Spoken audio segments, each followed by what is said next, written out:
of Secretary Blinken spreading atrocity propaganda to the U.S. Senate. A family of four, a young boy and girl, 6 and 8 years old, and their parents, around the breakfast table. The father, his eye gouged out in front of his kids. The mother's breast cut off. The girl's foot amputated. The boy's fingers cut off before they were executed. And then their executioners sat down and had a meal. That's what this society is dealing with. Secretary Blinken wants you to believe that this actually happened, but the entire story is a lie. It has been thoroughly debunked. Most, if not all, of the atrocity stories coming out are bogus lies. We've seen them get debunked over and over. So it begs the question, where are these lies coming from? Who is behind them? And why do high-level U.S. officials keep repeating them? Well, the answer is likely going to disgust you. You see, there is a sort of race to the bottom taking place right now between competing Israeli disaster relief groups. It's a competition to see who can tell the most disturbing story. Oh, you saw beheaded babies? Well, I saw babies being baked in ovens. Oh, that's nothing. I saw a pregnant mother get raped, baked, then raped again, chopped into pieces, then sold on the black market to the Hezbollah faction of the Mexican cartel. It's all highly unusual, but the lies actually start to make sense when you learn who's behind them. You see, these stories are coming from disaster relief groups that are fighting for media attention and charitable donations. These groups are in the business of raising money. And right now, atrocity fundraising is a gold rush. Very wealthy and very emotional Jewish Westerners are opening up their wallets to organizations and charities. And these organizations are jockeying for position as the best charity to give money to. And nothing raises money like a good story. For example, Eli Beer, the president of United Hatzalah, went on a media tour around the United States, telling audiences that babies were placed in ovens and baked to death. A little baby in an oven. They put them in, these bastards put these babies in an oven and put on the oven. We found the kid a few hours later. This propelled him and his organization to the forefront of the media for several days, earning tons of awareness for his organization's work. He was able to leverage this media attention into several fundraisers where he managed to collect a whopping $50 million from shocked and appalled donors. But of course, the entire story was a lie. Israeli reporter Ishay Cohen investigated and determined that the story wasn't true. Another Israeli journalist, Chaim Leninson, had this to say about Eli Beer and the bullshit oven story. Like any good Jew who sees the rich, he thought about the money and told a story that does not exist. But this lie not only raised a ton of money for Eli Beer, it did considerable damage to the ceasefire movement and cost thousands of Palestinian children their lives because Zionist influencers took this bullshit story and ran wild with it. Caroline Glick tweeted, "They baked a Jewish baby alive in an oven. They murdered his father. They gang raped his mother over and over and laughed all along while they baked her baby alive in the oven. The Palestinians support Hamas. They love Hamas. No resupply. No concessions.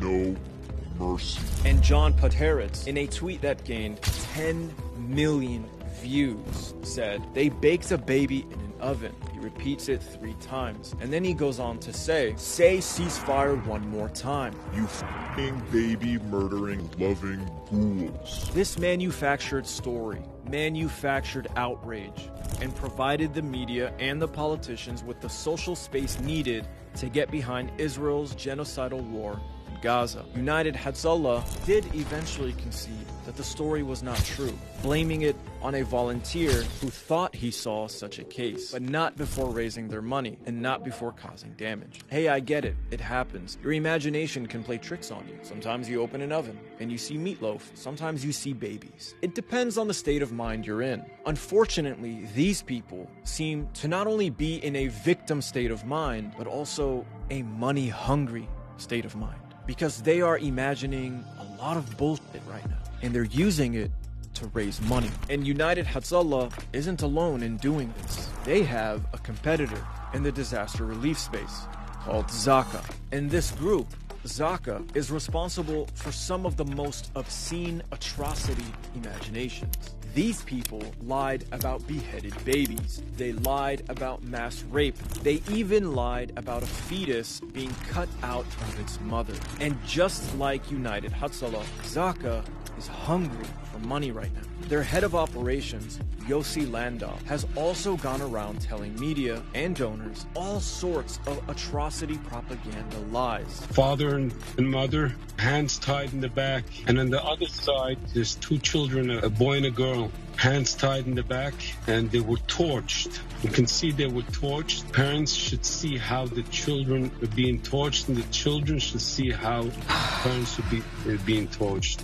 And in the middle, there's a full table of food with those terrorists were sitting and eating while torching them. Sound familiar? This is the same story Tony Blinken told the United States Senate. And then their executioners sat down and had a meal. The problem is that it's a complete lie. According to Max Blumenthal from the Gray Zone, despite the presence of multiple potential witnesses, independent testimony corroborating Landau's claim has yet to surface. He goes on to point out that there were also no children that match the age described by Yossi Landau in Kibbutz Be'eri. There are no recorded deaths of siblings around the age of 6 to 8 in Be'eri on October 7th. Any record of a young child killed is non-existent. So it's clear then that the story is a complete fabrication. So why did Tony Blinken share it with the United States Senate? Well, it's for the same reason they have been sharing all of their atrocity propaganda lies, to provide space and cover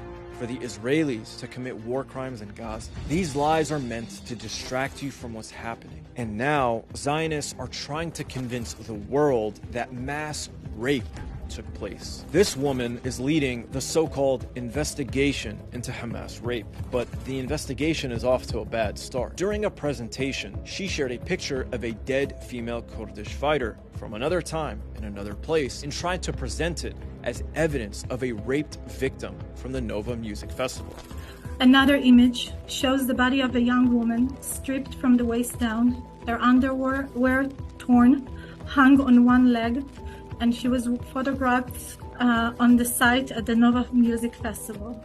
And it gets worse. So far, not a single first-hand testimony or video proving allegations of mass rape has been produced. The rape stories are heavily dependent on graphic second-hand claims provided by the liars of Zaka. But it doesn't seem to matter to mainstream media and Western politicians who have been repeating the claims regardless. The UK Sunday Times, for example, quoted a Zaka staffer who said it was clear they were trying to kill, to burn, to rape. Ironically, Zaka, the group pushing the rape claims, was founded by a rapist. Yehuda Meshi Sahav, who founded Zaka, was discovered to be a serial rapist of young people. For decades, he sexually abused boys and girls. And apparently, Yehuda also embezzled millions of dollars from Zaka to fund his own lavish lifestyle. As the investigation to both his rapes and financial corruption escalated, Yehuda decided to do the world a favor and just kill himself. But the corruption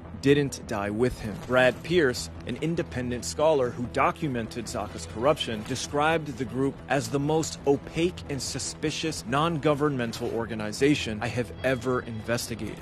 This is the group behind the mass rape claims. It's no wonder the world has questions. For Zaka, for Landau, for everyone. But like many of the Zionists spreading wild atrocity propaganda stories, Landau seems to think that these claims should be accepted without scrutiny or evidence. According to Landau, those who have questions about his stories should be killed. This person is clearly insane, yet mainstream media and politicians keep repeating his lies. For example, Landau lied about personally seeing children and babies beheaded at Kfar Aza. An Israeli spokesperson then took his fake story and declared a senior official in the Israeli coronary service has confirmed the allegation of beheaded babies. This made its way to CNN, where Sarah Sidner amplified the lie, eventually culminating in the press conference with Joe Biden sharing it with the American people. It's like a sick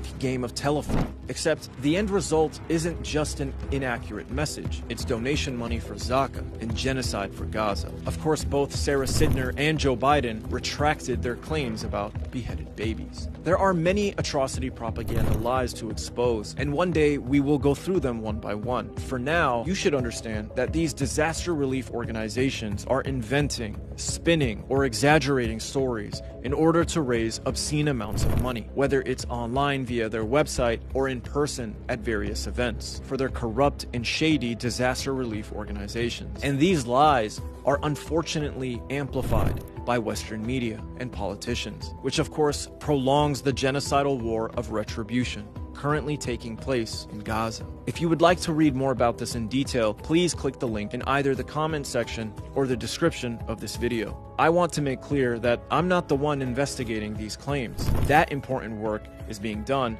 by the Gray Zone, Electronic Intifada, and Mondoweiss, and many others. Please take it upon yourselves to follow them on Twitter, read their work,